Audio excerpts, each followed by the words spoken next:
Dans l'enfer, il y a un feu qui ne s'éteint jamais. Des vers qui ne meurent jamais. C'est un endroit tellement terrible qu'il n'existe aucune parole pour le décrire.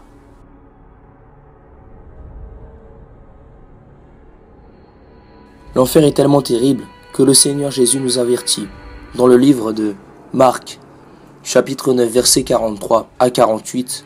Si ta main est pour toi une occasion de chute, coupe-la. Mieux vaut pour toi entrer manchot dans la vie que d'avoir les deux mains et d'aller dans la géhenne, dans le feu qui ne s'éteint point.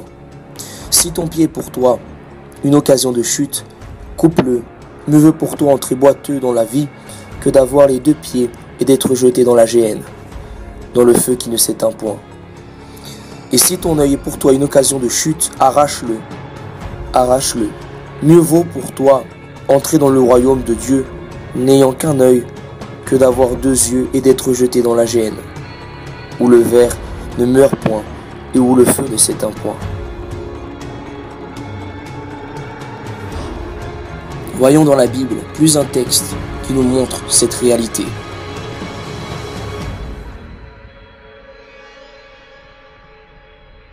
Isaïe 66, verset 24.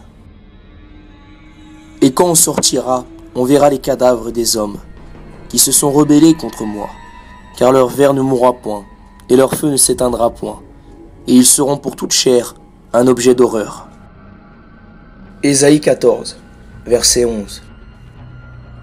Ta magnificence est descendue dans le séjour des morts, avec le son de tes luttes. Sous toi est une couche de verre, et les vers sont ta couverture.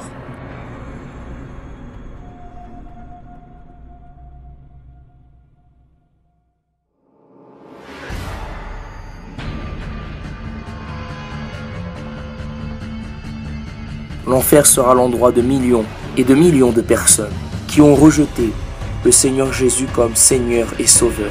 Jésus dit dans le livre de Luc, chapitre 13, verset 24, que beaucoup sont ceux qui rentrent par la porte de la perdition. Des vies entières seront ramenées en enfer. Et toi, Capernaum, qui a été élevé jusqu'au ciel, tu seras abaissé jusqu'au séjour des morts. Luc, chapitre 10, verset 15. Sodome et Gomorrhe sont l'exemple de la punition du feu éternel. Tous ceux qui vivent dans le péché, qui ne veulent pas se repentir.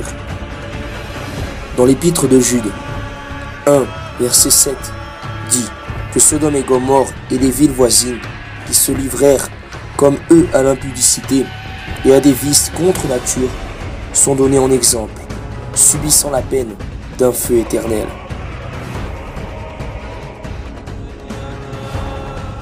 Dieu nous avertit, c'est là qu'il y aura des pleurs et des grincements de dents, quand vous verrez Abraham, Isaac et Jacob, et tous les prophètes dans le royaume de Dieu, et que vous serez jetés dehors. Ne craignez pas ceux qui tuent le corps, et qui ne peuvent tuer l'âme. Craignez plutôt celui qui peut faire périr l'âme et le corps dans la géhenne. Matthieu 10, verset 28.